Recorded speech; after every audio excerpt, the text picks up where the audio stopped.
Hello and welcome to the Wellness Talk, a thought-provoking platform where we dive deep into the mental health and wellness issues affecting our society. This is a safe space for open conversations, healing, and growth. I am your host, Coach Boby, and as always, I'm not going alone. I'm going with my favorite colleague. And yes, of course, my name is Nteso and welcome to the show. If you haven't subscribed with us, yes, please do so. And do not forget to press that notification button so that next time when we have a new show, you're the first person to know. So, Bobby, today we are discussing something. Something or someone? Someone or something, because you know what? This word always gives me a problem when I have to pronounce it. Hey, the word patriarchy. So I always go like Patrick. Just to remember it. Just to get it right? So I'm hoping today we're going to learn a lot because, you know, I always ask this question. Does this patriarchy favors men or also women? You know, it has always been a question in our society. So I'm hoping that today we are going to learn a lot. That is a very good question because that's the reason why we are here. Patriarchy is the root that really fuels gender-based violence. So today we're going to find out how women should really rise against gender-based violence. Before we continue, I just want to remind you that this is a safe space where survivors share their stories and experts offer insight, and together we spark solutions. In studio, we've got the two amazing women. Welcome. We have Mrs. Lethabo Maleka and Mavis Muchene. Mama, you are the author of Patriarchy, How Women Should Rise Against Gender-Based Violence. Yes. And I know that you are a passionate advocate or passionate, activist for gender-based violence. And please tell us more about who you are. I know there's a lot of things you do. And then we'll move to our wellness coach. Yes. Welcome. Thank you. Thank you for having me, and thank you for the invitation. I'm really humbled. My name is Lethabo Maleka. They always call me Mama Leka, and I love it. Yeah. There are those that already call me Gogo. Yeah, you don't look like Gogo to me. I've got such great a fresh children. Gogo. I'm the author of 8-volume book, as Boby already said. Interesting. Smashing the Patriarchy, a testament why women must rise up against gender-based violence. I was born and bred in Limpopo, deep rural Limpopo village. Some years back, I grew up there and I went to school up to what we used to call standard Form 3. We used to call it Form 3. I think now it's grade 8. Yay. Then, that Form 3 had a certificate. You can go and look for a job after completing Form 3, even standard 6. You had a certificate during the apartheid era. But after I completed my Form 3, I tried my luck in nursing. I left for various reasons, but one of them is because I became pregnant at that age, and it was a taboo then. I came to Johannesburg to look for work.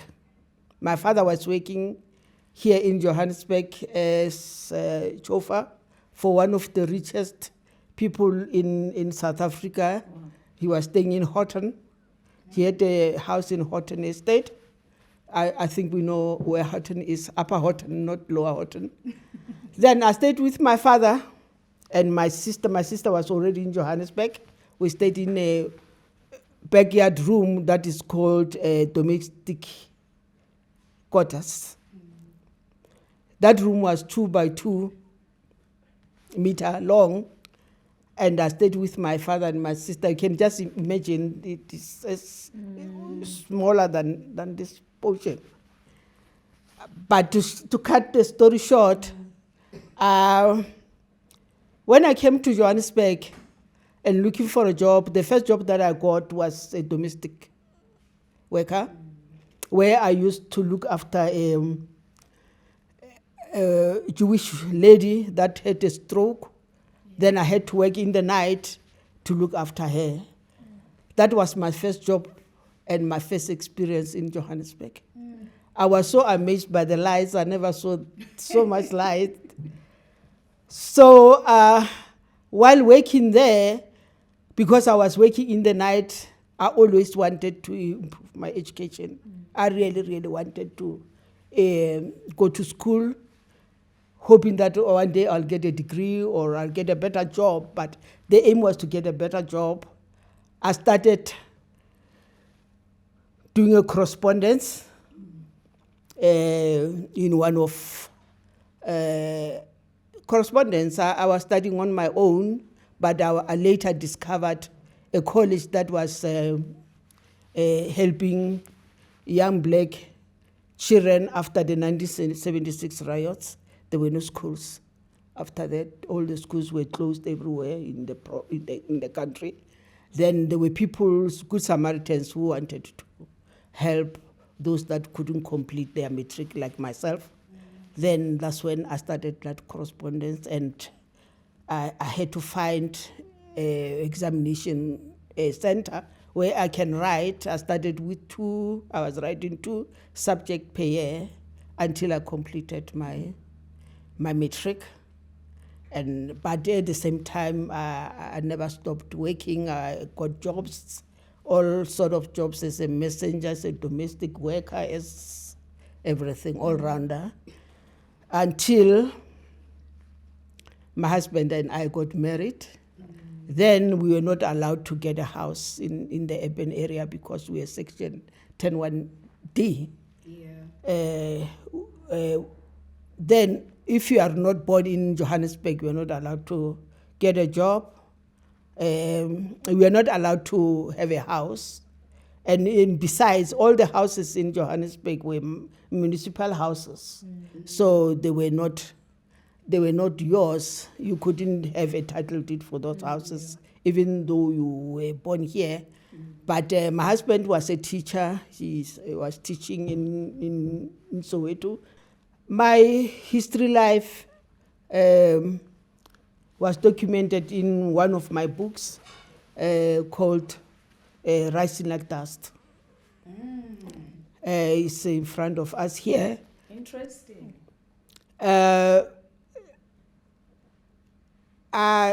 Just to cut story short, after completing my matric, I went to university. I got a scholarship. I went to university, and everything was history. What an interesting background. Oh my God, I can imagine. Yeah. So, maybe Siwena. Firstly, I just want to. Mommy said she was born years back. I wonder how many years back. Okay, so my name is Mavis Muchena. Ours Boby is not Muchena. Oh, Muchena. Oh, okay, Muchena. Yes. Muchena. And I always call you like that. Yes, I was also born some years back, and some very long years back. Yeah. And I'm a business owner. I'm also a wellness coach. I think that's what is important today. I wear a lot of hats, but today I'm here as a coach. Oh, very interesting. Thank you. So maybe just to start, this topic and just to dive in, I hope that you have called your friends, you've called your family members, just to come and join us into this different, interesting subject. Mama, maybe let's start with you. Because you're an expert in this, you have practiced what you practice in terms of advocacy. You have been advising, a lot of individuals, groups, societies, institutions with regards to the subject here, patriarchy. Maybe to start with, explain to us, because a lot of us, we tend to confuse this word and we don't even know how to apply it. And every time when people speak, it's like patriarchy, this and that. But whether it applies on men or women, we don't know the difference. Maybe please kindly share with us. Patriarchy came from the word patriarch, which means that someone comes from paternal side, father's side. And we also have matriarch.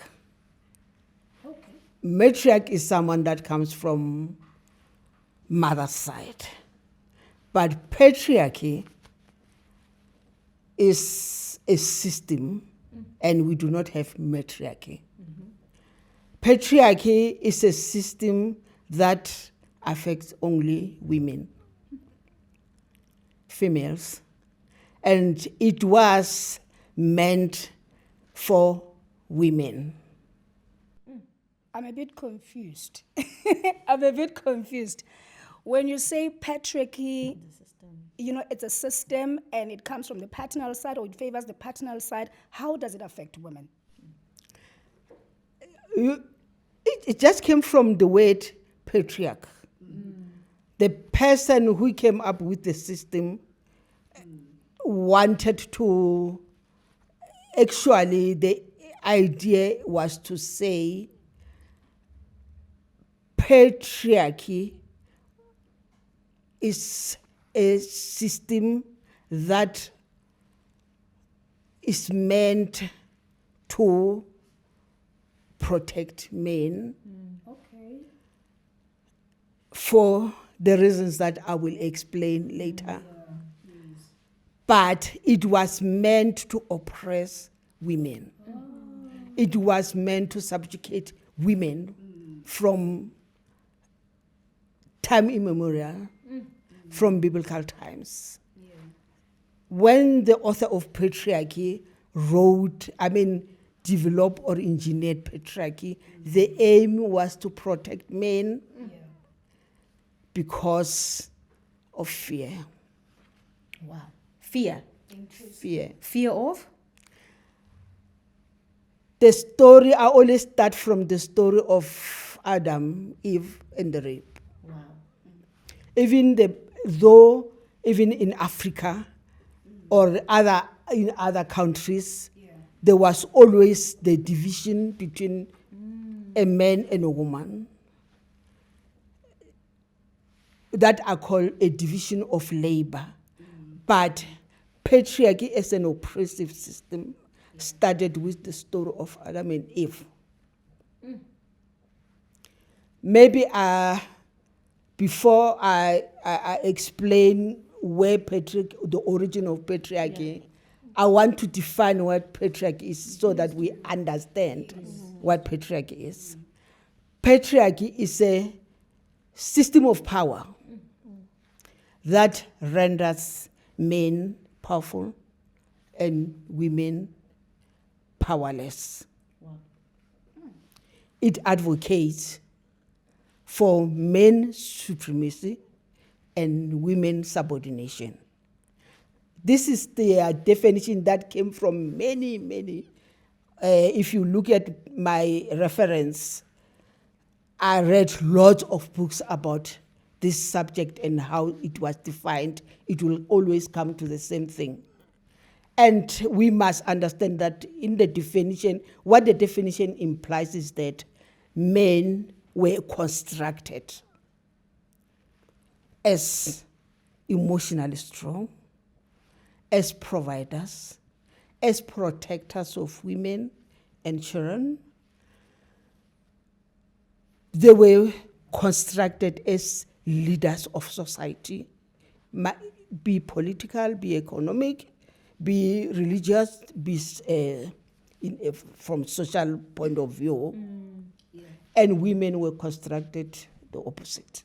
I want to ask a very controversial question while we're still there, because you are giving us a biblical example, but at the same time, when you look at the recent happenings in our society, where do they stem from? They stem from colonization or colonialism. What is the word again? Colonization, yes. So my confusion that I need you to clear, Mama, is this: Are we saying God is the one who came with patriarchy, giving power to man? And what are we saying about us as human beings when it comes to that word I just mentioned? Yes, young sharp. The issue is, like I am saying, from my own point of view, I took it from biblical times with the story of Adam and Eve. That story was fabricated in a way. But for everyone to accept the system, they used religion to drive. Powerful factor. That's why I'm saying that the author of Patriarchy had a plan, and that he put wheels to move that plan. And that plan was to promote patriarchy. When colonization came, remember, biblical time is during ancient time. Ancient time falls within biblical time, because biblical time is unlike ancient time. It's only about the history of religion as per the Bible, of which ancient time covers many developments like medieval times, Roman times. In Africa, it was something else, traditional way of living. So that is ancient time. But biblical time is only about the history of the Bible. I'm glad that you mentioned traditional. But colonization is the main driver of patriarchy after that time. Yeah. How does culture and tradition really enforces patriarchy and silences the victim of abuse? Patriarchy is interwoven. It's a very complex system. I'll quote the woman that I so love. I never met that woman. She died 100 years ago. Her name is Charlotte Manya Matleke. Please read about that woman. I documented her a lot in one of my books. That time she lived under colonization, not under apartheid. That's why I'm saying she died 100 years ago. She was born in the 18th century and died in the early 19th century. That woman already understood the implication of patriarchy and how it was manifested. In one of her quotes, she was addressing women that time. And she told women that although we know that patriarchal system was fabricated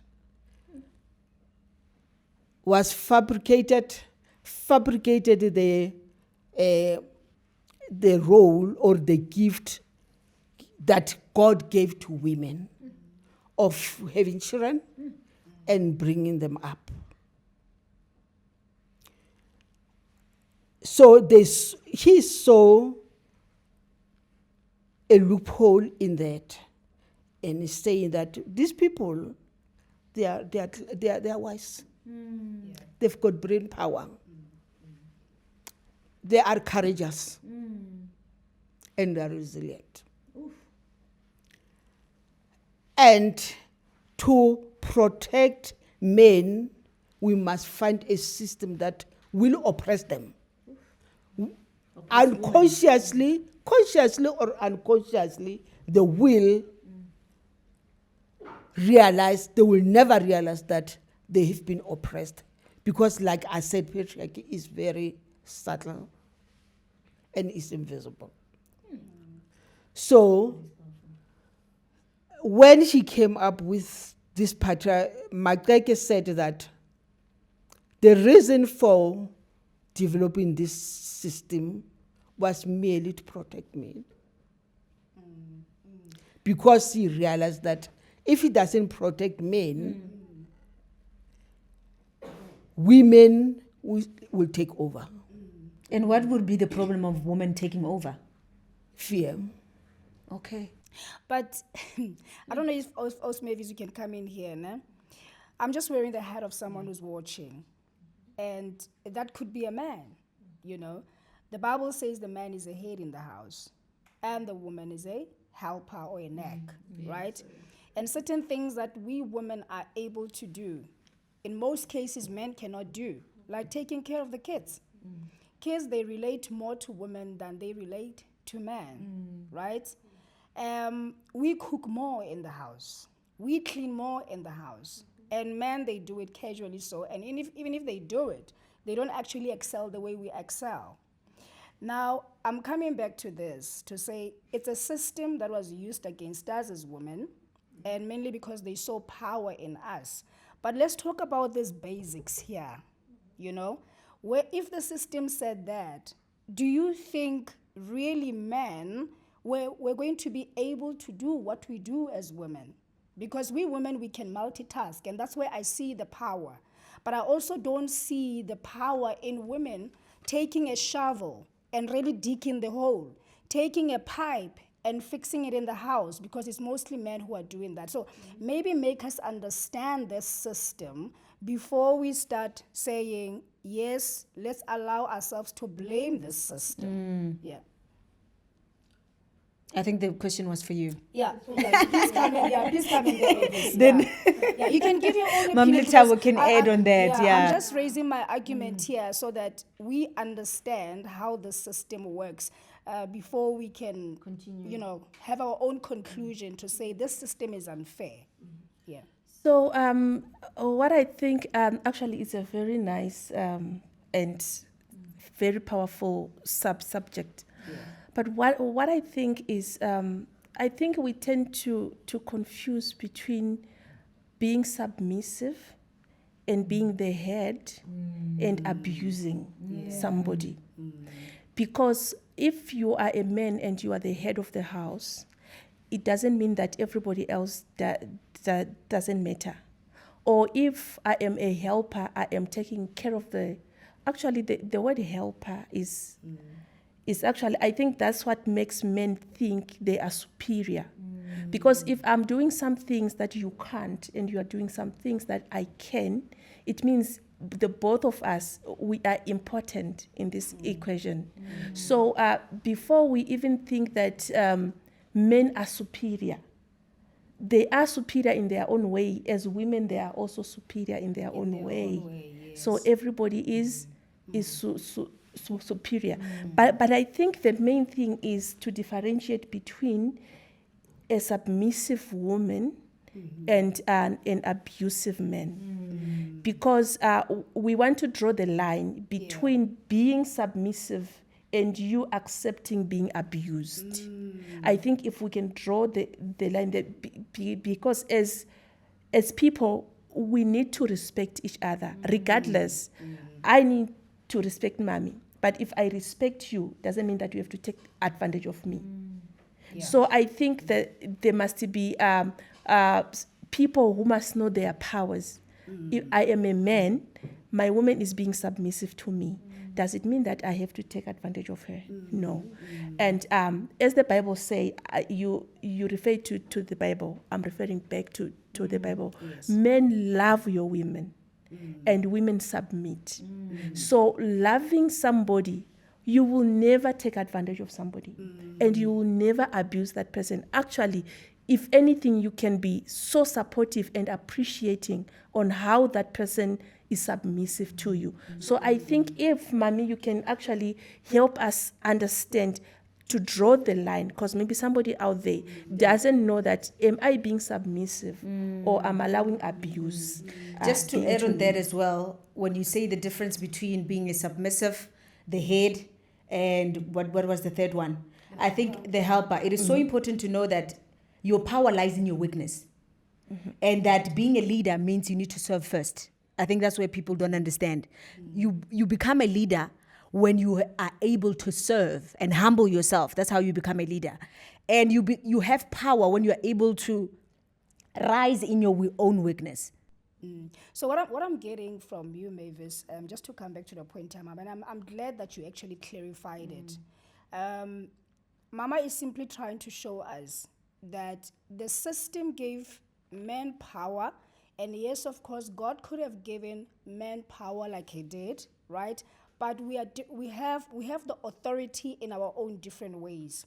But the problem is when you start abusing that power, which then drives us to patriarchy. Am I right, Mama? Okay. All right. So you may continue, because I think you would like to add more on that part. You know so much about this subject, and it's important that as we move along, let our people understand how patriarchy came to be, so that we don't confuse the two. Okay. The reason why I'm emphasizing on the issue of fabrication is to highlight the fact that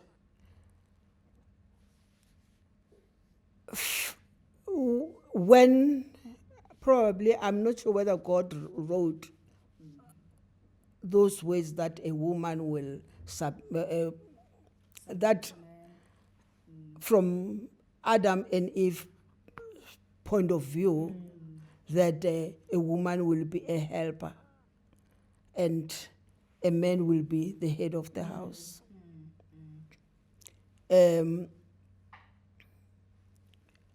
If ever it is God who wrote the Bible to subjugate women, and it was not a fabrication, it would mean that God hated women that much. And I always ask myself as to whether could it really be that God hated women that much? And the reason why I bring in fear, I always emphasize the fact that the person who wrote the Bible, when she looked at the woman, she became afraid. He became afraid. And the idea of developing patriarchy was to oppress women. So look at the choice of words in the writing of the Bible. Why can't we submit to each other? If one can ask. Why can't we love each other as couples? Why a woman must love and that a woman must submit and that one must love? So for me, as I researched, critically looking at, because I was just not taking what people have written down. I was in myself trying to interpret and critique whatever the information I get. Then I was just saying, if someone could have said, please submit to one another and love one another, you wouldn't have left this loophole that men now believe that they are gods. They are formed in the image of God. Start there. A woman comes from the rib. Because you come from my rib, you are nothing. Maybe let's go back to you, Mavis. This is a very interesting subject, and I don't want us to suppress the beliefs of others, and forgive me if I sound like it, all right? But I just want us to have a very clear understanding and maybe just draw from the book called the Bible, even though we don't know who wrote it. And yes, somehow I side with you, Mama, that we tend to believe, content that we don't even know where it's coming from. However, I so believe that as a believer, I always take things from how I feel. And I always say, Holy Spirit, guide me. Women, they have so much strong of intuition in them. And sometimes when I don't believe something would happen, it won't happen, So I want us to take it from there, that when you look at the Bible, men, or actually when you look at the Bible, there are people who are put in leadership. there were people who were actually assigned by God to be in leadership. But then was it everybody? No. And even now, when you look around, in this room, for instance, audience can tell there's a person who speaks well here among the four of us, which means that person has been gifted more in that aspect than the other. But that doesn't mean that we don't have the treasures in here. So I so believe that we can't really blame the Bible. We can't really blame God in a way, but let's use our observation.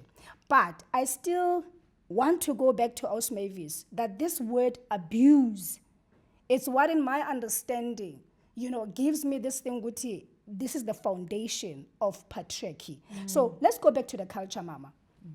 What do you think about the culture? Do you think the culture could be a factor that contributes a lot to patriarchy? Because I think she asked it, but we have never actually touched it. Yes. Yeah. At the beginning, when I wrote the first chapter of this book, is about theory, where I define every aspect of patriarchy, starting with patriarchy itself, what patriarchy is and what constitutes patriarchy. And I went ahead and said, patriarchy has got tentacles. And in those tentacles, there's socialization, there's culture, there's tradition, and customs.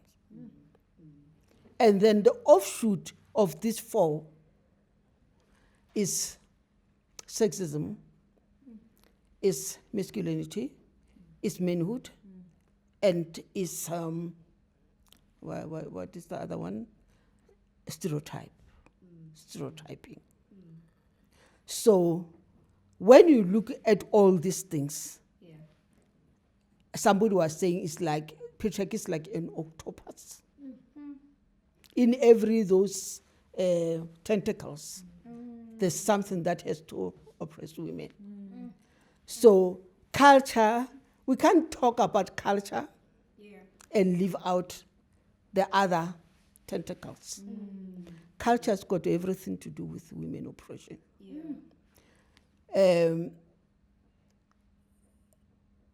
Everything, even the author of Patriarchy, I was talking about Maleka. Maleka was saying that this person who wrote Patriarchy for me is Moses. Fabricated the role that women, God gave to women in the name of culture and tradition. That's what he said, just to protect men. So for me, we tend to talk about all these aspects in a piecemeal. And that's what we shouldn't do. If we really, really want to understand patriarchy, and then I realized that patriarchy, we don't normalize talking about patriarchy because people do not understand, even women do not understand what patriarchy is, because we do not normalize talking about culture. We talk about culture separately, we talk, it's a taboo. We talk about tradition separately, we talk socialization. And then at the end of the day, it's like these things do not form one aspect of patriarchy. Forces us to focus and actually confront things that we don't want to confront.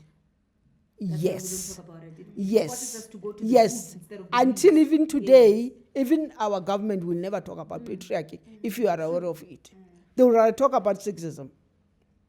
And what is sexism? Sexism is a tentacle. It's even an offshoot of those tentacles. But why do we prefer talking about something that is so far, far away from the main problem? I'm saying patriarchy is the root cause of all women's problems. That is a fact.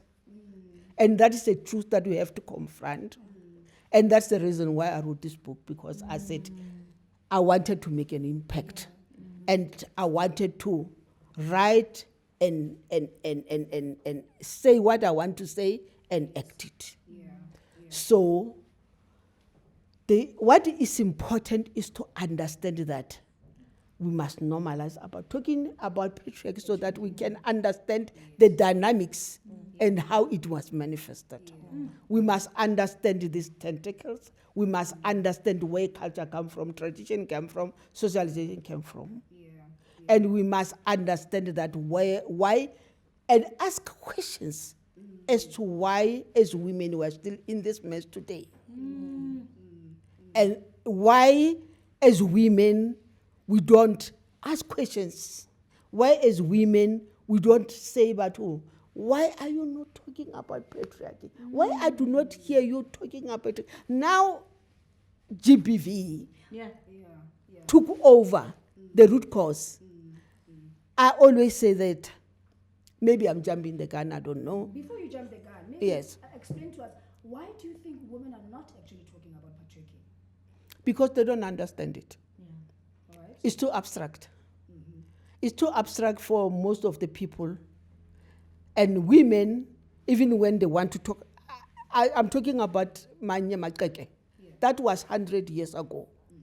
That is the person who championed patriarchy at that time. But she was silenced. I want to give you an idea of why women find it difficult to talk about patriarchy, because every time when you talk about patriarchy, someone will find a way of distracting you. Manye Makeke was the first woman who was appointed in the ANC executive. First woman who got a degree and appointed in the ANC executive. When she was appointed, after he fought a long time.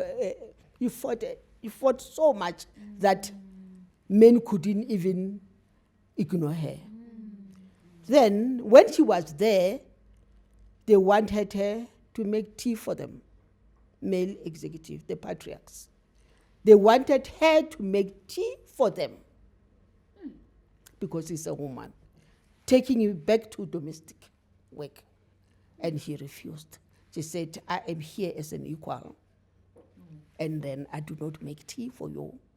Whoever wants tea, there's the kitchen. I'm talking about 100 years back. But until today, women can't, no one followed in the shoes of the majority of women never did. And then you can imagine if women did then, we'd be talking about, different story. But the majority of women didn't because they were silenced. When you get home after the meeting, what were you talking about? Yeah. What makes you say And this? why do you have to listen to that mad woman? That woman is miserable. That woman is ugly. That's why you want to, poison your thinking about men. And remember, patriarchy is not about men in per se. It's a system that men benefit from it, like the apartheid system. But unfortunately, it's difficult to talk about patriarchy without talking about men, because men benefit. The same as we can't talk about, difficult to talk about apartheid without talking about white people, because white people benefit, and they will do everything to defend. They will do everything to cling on it. So patriarchy is not really about men per se, but unfortunately, men support patriarchy. Because They benefit from it. Yeah. So how does it then influences the GBV? In every, I always say that like every structural violence that anchors on power and control, there's always violence behind it. When you realize this person I can oppress, when you realize this person I can abuse because I'm protected by something, you are bound to violate that person, whether emotionally, whether physically, whether financially, because in your mind, that person is inferior to you. That person, remember, patriarchy is structured in such a way that men will always see women as like children, As not an equal. as an equal, as subhumans. From that point of view, women realizing that they are constructed to be providers and protectors. They can do whatever they like with the person, starting from when you get married. You can do whatever you want to do with that person. I once had a person saying that I paid lovola for this woman. So he's my property, I can do whatever I like with this woman. And one time when I was in Namibia, I had this man saying that, why must I submit to my wife because I paid lovola for this woman? It's like my shirt, so I can do whatever I like with it. From that point of view, now you already realize that when you've got power over someone else, you tend to abuse that person. You tend to oppress that person. I will always go back to apartheid. When apartheid realized that they are protected. Fortunately, with apartheid, unlike patriarchy, it was legislated. They had all the laws that they used to oppress black people. And then when you oppress somebody, you subjugate that person. You even validate that person. Of course. So the same principle goes to patriarchy as a system, though patriarchy is invisible and is subtle and is not legislated. But it's got its own rules and regulations. Quite interesting. Wow. I think Osmovis we should add on that, on how do you think patriarchy influences gender-based violence? Because I know you're a wellness coach, you deal with a lot of women, just from this conversation that we're having now. What is your thought on that? Before I answer that, I want to have a conversation with Mommy. I just want to understand some things. So I don't know, you said when God said a woman is a helper, maybe he missed it somewhere. So I understand those days, men were actually doing heavy jobs. They were going to war. They're the ones who were going out to hunt. So I want to ask in this way, is it wrong when then it says a woman is a helper, given the fact that there are things that a woman can do? If actually you found a woman maybe in a battle, you can ask yourself, but why? Why do they take a woman to war? So are there things that we can agree today that there are things that men can do that women can't do, and then all they can do is to help women do whatever they have to do? Reality is women can do everything. There's nothing that a woman cannot do. We can do everything. And there's a lot that men cannot do, that women do. In fact, these books are not meant to portray men as bad people and women good people, but that is the truth. We can't ignore the truth. There's nothing that women cannot do. Even during biblical time in the Old Testament, there was with this woman who led the war between Israel, I don't remember, with another country. I don't know whether they were called countries or.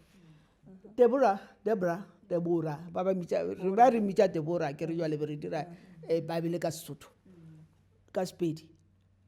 This Deborah led the war. Men followed, and he was in front. Also, in other Guiding words, them. you can do everything that men can do. Is there any, Cheap, like everything Yes. you can do. is there anything that women cannot do? Women work, today, women work in construction. Women are pilots, train drivers. They work in the roads. We see them every morning. They work in the mines, like men. But people, whoever came up with patriarchy, assumed that because women, even in traditional Asian times, they just assumed that because women have children, they have to nurture them and bring them up, take care of them, actually even teaching them. That's why the first teacher is a woman in this world. There's no any other teacher. First teacher is a woman. All the people that are leaders and everywhere, the first teaching they got from a woman. She taught them how to live, how to care of yourself, how to almost everything. Going to school is just a continuation of what the parents taught them, the woman taught them. But coming back, what I am trying to say is that women can do everything. I also feel like Women can whatever a woman can do, there are things that women can do, and then you can actually trace it back that there was a man that failed to do what he was supposed to do. And a woman was left with no choice but to do them. Not that they can't do them, but if you look at it, they are not supposed to do that. Maybe you are coming back to say, okay, it's because now my mind is is like colonized, because I actually think that because a woman is actually made to have those children, there are jobs that if I find a woman, it's maybe cheap, and there is a man who failed to do what he was supposed to do. It's not like she wants to. Yeah. Like physically, mentally, she was not made to do that. But because there is a father, there is a husband, there is a father who didn't do what he was supposed to do to nurture that girl child, and there is a husband who is failing to do what he's supposed to do, then a woman is left with no choice, because we are so strong. I agree with you there, that women are so strong that you are prepared to go an extra mile, especially to fulfill whatever you have to. So you have this thing that I don't have barriers. I will go wherever I'm supposed to go because I have to accomplish this. But if there was a man who manned up in your life, maybe you wouldn't find yourself doing such things.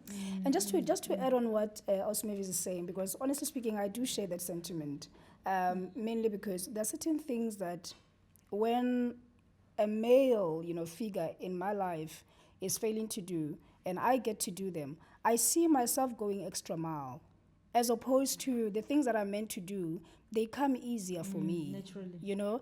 So I still go back to saying, God gave us our own treasures, our own, powers in a different way, that these ones were specifically meant for women, these ones were specifically meant for men. And yes, of course, we are both helpers of one another in a case where when I fail, I jump in. But how do you now know, Uti, this was originally mine? I feel it. When I do something that a man is supposed to do, I feel it. I go extra mile. I have to read extra hard. I have to exercise extra hard to have the muscles. I have to think very hard, like going extra mile. But when it's mine, and God said, this is yours as a woman, it comes very easy. I don't know, I don't want us to use a theory. I don't want us to use books, but I want to use what I feel as a woman.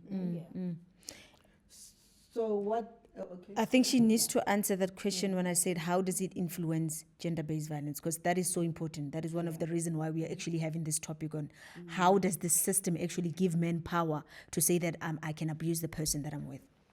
So I think the abuse of power doesn't start when the man is old.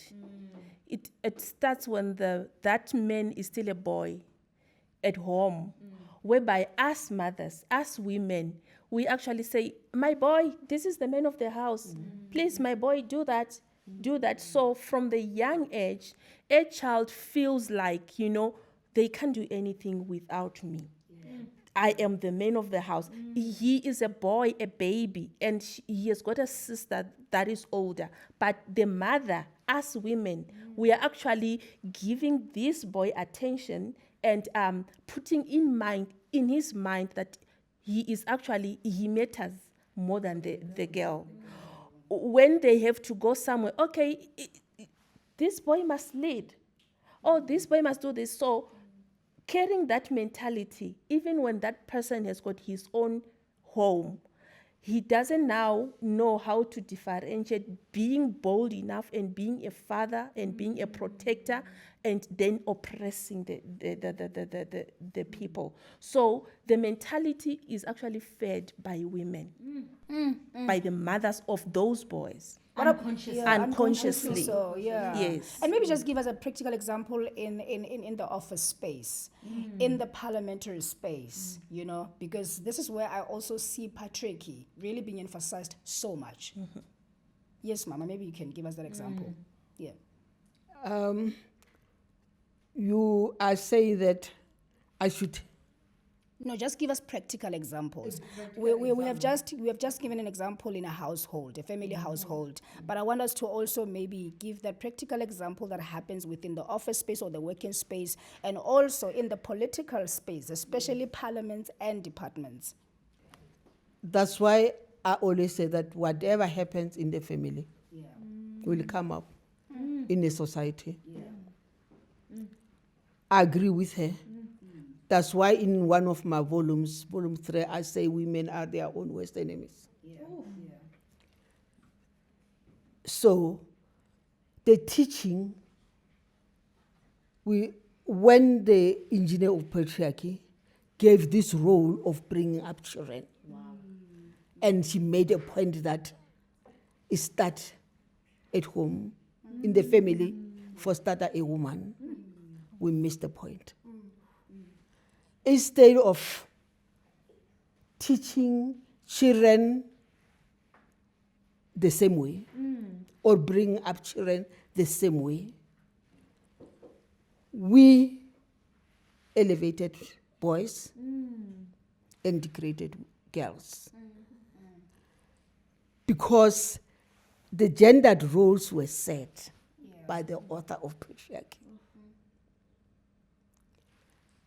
Socializing women to believe that men have to be brought in this particular way because they must understand that they must have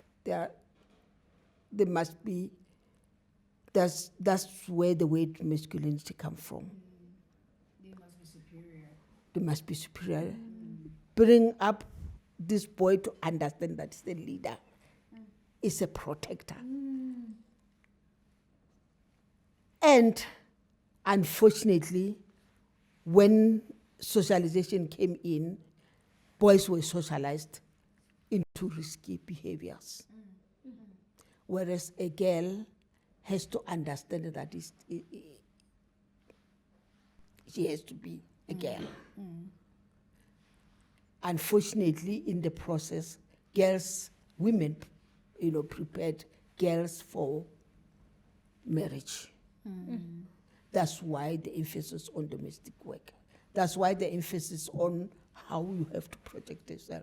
That's why I call those clingy tendencies, where a girl will be taught to be meek.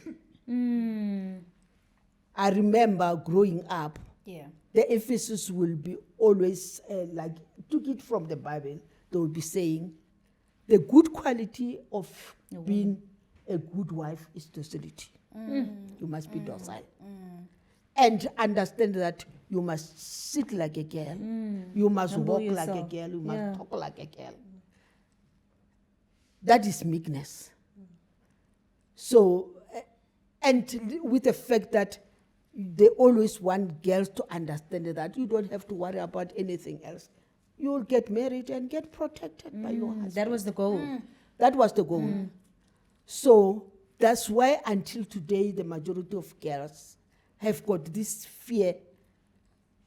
I call it a pathological fear of independence. Even if I am educated, I will do a good job, I can own a car and a house, I still need a man. Yeah. Because completed. socialization taught me that I will need a man to protect me. You see? So, Mommy, I think I want to bring up something. It's practical in my life. Yeah. okay, I was going to come to practicality. Right. Okay. Yeah, go on, go on. So, you are saying a man was raised to be bold, to be a protector. Then that reality didn't happen to me because I was married with a man. Let me assume he was raised by a mother who wants equality between men and women. Because all those qualities you are talking about, being a protector, being a hunter, being somebody who provides, they were not there. In fact, he took me as we are equal in such a way that he didn't have a problem of me going out to hunt and he's sitting at home. But it led to divorce because I felt like I'm going an extra mile. This is not me. I would rather go that extra mile if I don't have somebody in my life. Rather than he is there, but I feel like I am being a hunter. Then if the teaching of patriarchy, Nkoana? Yeah, patriarchy. Yes. You are saying men and women, they are the same, right? So it is me now, I am married to that person who understands that women and me, we are the same. We must actually play equal roles. So you can also go and hand. Because if there are men who can take care of a woman who is not working, and take good care of her, like that person doesn't do anything. All she does is to take care of the house, and she does it perfectly. She takes care of the kids so perfectly. They bond everything. But the man is the one who is going out to work. But if that scenario is vice versa, like now, I am the one who is doing that. And my man is inside the house, is sitting. It will be too heavy for you. Just because we are equal, who said I am a helper? As you said, God was not supposed to say I am a helper. So I can be as well the provider. But why is it then so awkward and so heavy for Overwhelming. me to do that? And I can do that when he is not around. Yeah. I am single, I can do that because there is a man who failed me. Then I am doing it on my own. But if he is in the house, coming back from work, and then Ari, babes, your food is here, I've done laundry. It's so awkward. I feel like I am actually Feels being weird. oppressed. It feels weird. But then according to your teaching, it should happen like that, and it doesn't have to have a problem. I should accept that. Yeah, yeah. Yes, in my view. In my view, people must be given choices in life. Okay. If we come back home and one has to do house chores, and I like doing the gardening, what's wrong with that? That's what I like. That's my choice. But I don't like to work for the family. I wanted my husband to do that for me. Well, those are the choices. You've got a choice. You want your husband to work for you. You don't want to go and work for. I am working. Yes. It's only that I am not working to bring money in the house. But everything else, I am working. I want this kind of work that he is doing at home. I want him out there. It's vice versa. I want to be a woman in the house. Yeah, I think. Okay, I think the yeah, thing that's where the problem Yeah. is. That is socialization. I think it takes us back to that. That's socialization. It takes us back to that topic, or maybe the subject that I brought up. I said, let's ignore the theory. Let's ignore the Bible. Let's ignore everything else around us, but let's talk about how we feel. When things happen, what does your mind tells you? Does it suppresses your body? And if your body feels suppressed, then there's something wrong. You're not meant to do that. But then if your mind says, do it, and your body does it, flawlessly so, without pressure, without feeling, you know what, I'm actually getting exhausted, then there's something right there. So I think that's when we need to go back and say, did God said I'm a helper as a woman, or it's just a man so that they can actually put me under pressure? So if that's what man said, then what exactly did God say in the feeling that I'm feeling right now when I do something? I think that's where the difference is, because to be honest with you, we were both born in the image of God, but I still go back to say the authority was given, but not to everybody. And if the authority was given, let's say maybe for argument's sake, yes, it was given, but on different levels. That's just my belief, and I'm just avoiding us to say the system, yes, it's wrong, but let's look at the positive side of it, so that we understand what is the root cause of everything here. You come to the workspace, it is wrong for all men to be CEOs. It is wrong. Who said I can't be the CEO? But then now you start putting a woman in power and you make her a CEO, a woman who has never been well trained from home. Then you start seeing the effects of not being taught right back at home. And then you realize, okay, so now let's question. Was it meant for a woman to be a CEO or not? Yes or no? So there's a thin line between what we are discussing here, and of which, Mama, I would like to agree with you. Patriarchy is a disease. It's a system, but it's a disease at the same time. It's a disease mainly because someone is protecting herself or himself from that fear. But where does that fear comes from? Because then it means men, they are afraid to go ask God, what is my potential? So that they can live to their fullest potential as men. I can assure you right now, there are women who have been with their husbands for the longest time. And they are doing what we are saying, this comes from the system of patriarchy. But they are happy. So now what about a woman who is living with a man who's doing those things but she's not happy? Then there's something wrong there. I'm going to go to Mavis because we're going to run out of time. I want to find out the clients that you've been dealing with, because this topic today is patriarchy, how it influences gender-based violence. We know that there is men that are using the system to abuse women. At this moment in our country, the high rate of gender-based violence is insane. It is so insane. So I want to find out from you, nobody wakes up and say, I want to be an abuser, even using the system. There has to be something deeper. The system can't be the only thing that makes you want to be an abuser. And even the fear that Mami talks about, it comes from a root cause. So as you dealing with people, what makes you think drives a person to become that, to want to, have power and control rather than loving and respecting their partner? So I actually think that abuse, they are just after effects of something that is happening in, or that happened, or upbringing. Because a man who is wounded, he was not raised right, the father was not there, he tends to bleed on other people. And unfortunately, those other people involves his wife, his kids, or maybe in the society, he can be known that you're that one, you don't start him. Why?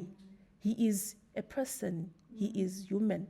So I think what influences them is the way they were raised, everything that was fed in their minds.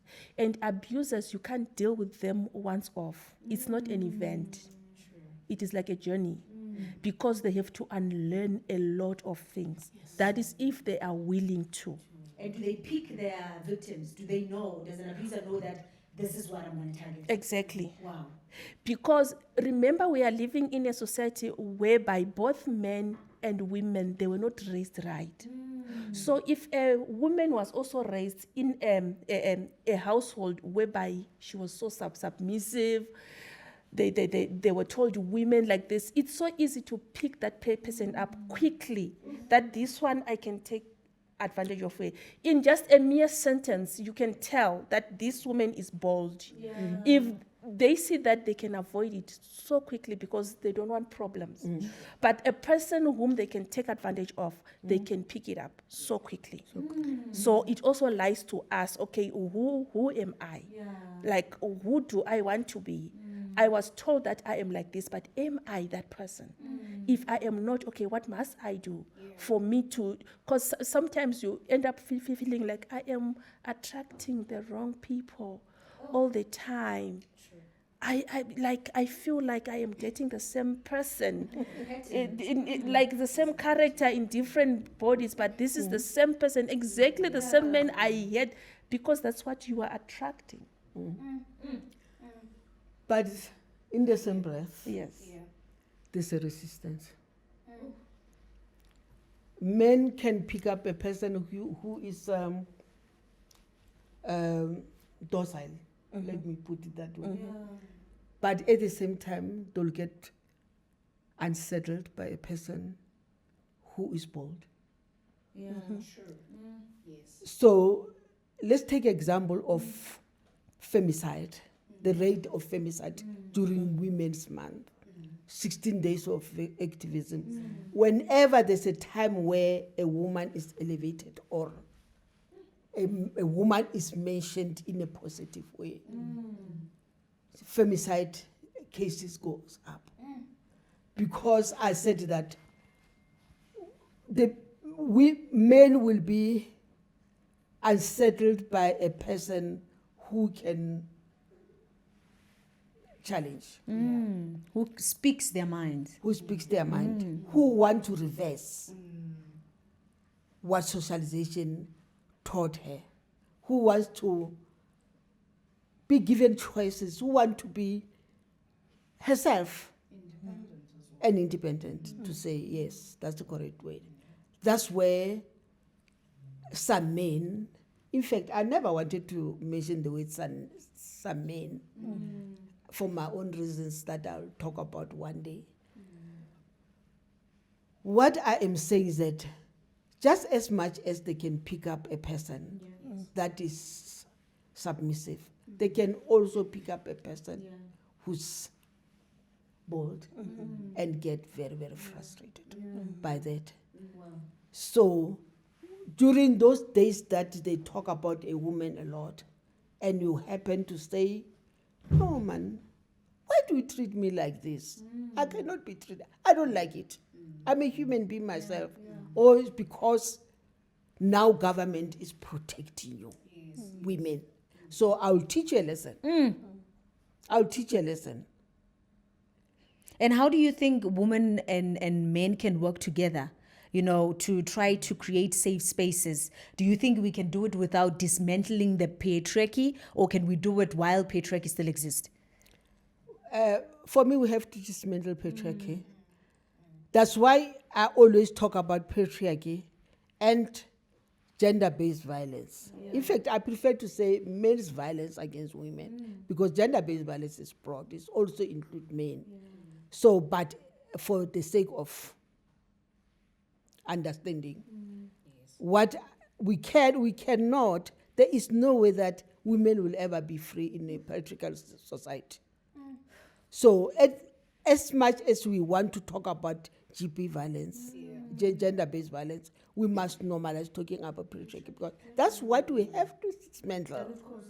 You will find that the majority of men are not happy with the patriarchal system because they were not given choices to do what they want to be, to do what they want to, they like to do.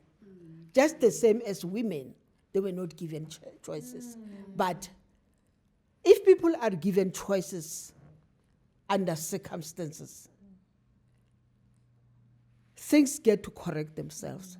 But unfortunately, we've got the system that already poisoned people's mind, which is the root cause of gender-based violence. So you cannot do the same without the other. It doesn't matter how much we protest, how much we do, we make a lot of noise about GBV. Yes, it's not going to work until, I always say that, until we purge GBV from the belly of patriarchy. That's why we have to understand that as women, I'm saying women must rise up. What I'm saying in a simple way is to say women must lead the fight. Whoever wants to follow, if men want to follow, let them follow. Let us not ask men to lead this fight because they benefit. So in closing, I think women actually are advancing a little bit. Currently, we do have the Ministry of Women, the Department of Women and Youth, people living with disability. Oh my God, you've got a lot to say about that, but I just want to acknowledge, the work that the minister is currently doing, especially the current minister is doing. I know there's a lot that needs to be done, but maybe let's just give credit where it's due with the little that she's able to do. I do follow her. Especially with also the deputy minister in a way. But I still want to go back to say there's still the gatekeeping for women. Once we want to voice out something, there'll always be someone standing in our way. And then these days we have in political parties we have the women's leagues. The Women's League, they are doing their own thing as well. But I want to say that's the kind of right that we've been given so far. But then are we utilizing it in the right way? But I want you to say in conclusion, or maybe give an advice, from the societal point of view, and also from the organizational point of view.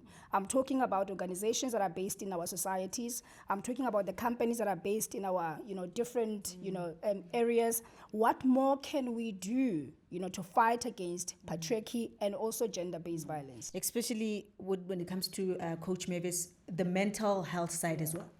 Yeah. Okay, so I would want to start by this. Mami, I think as women, we are actually confused because we want to lead, right?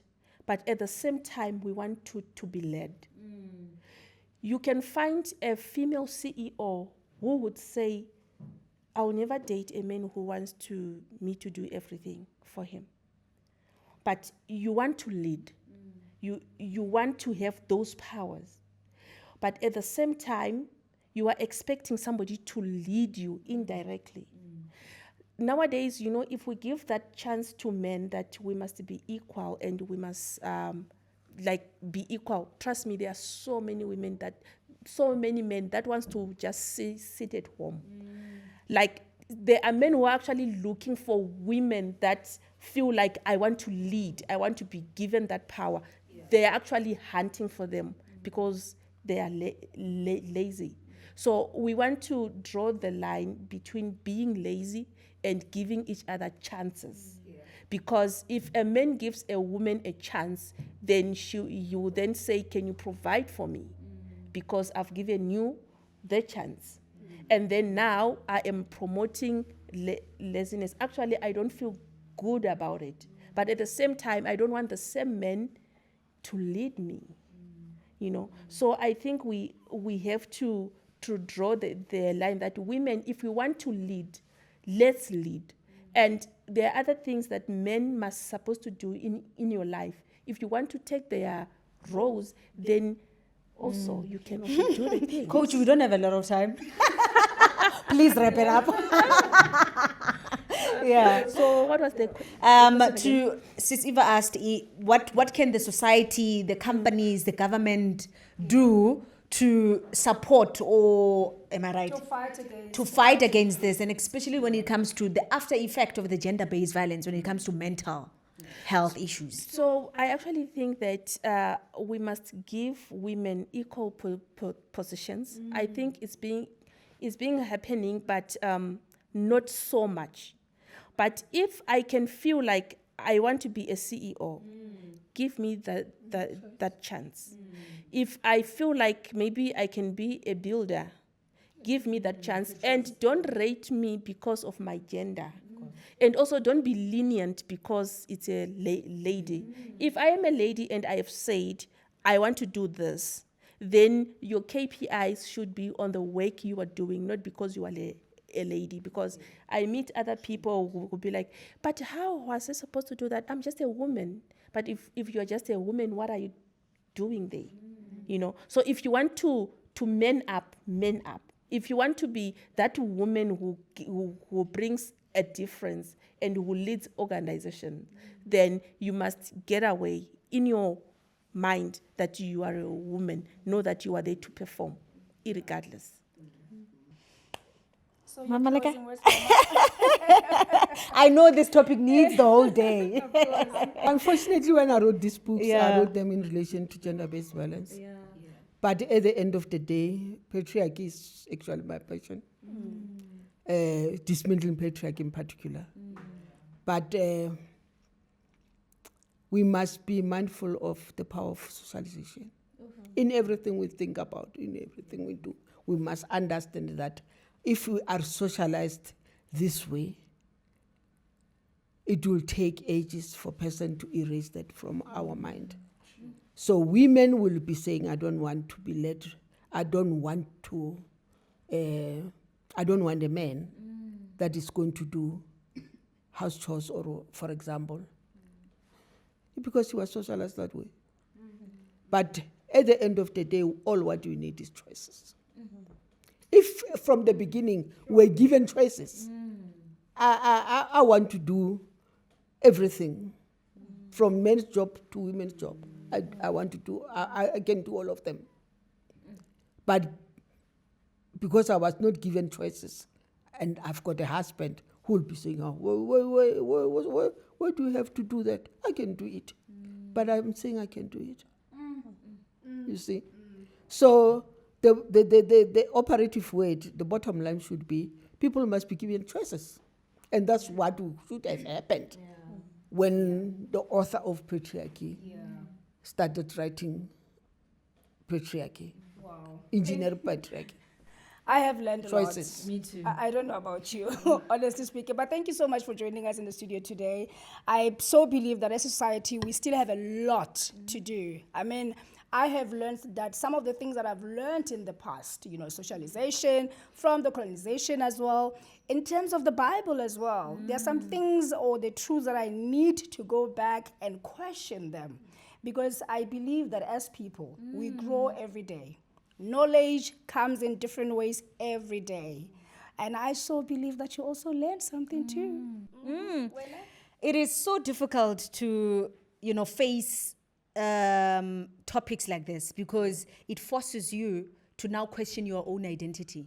And that is the reason why we have platforms like this, the Wellness Talk, where it's not only about healing, it's not only about, finding a safe space, but having that awareness, confronting topics that people don't want to talk about. Because in order to heal, you have to tap within and face that darkness that you don't want to face.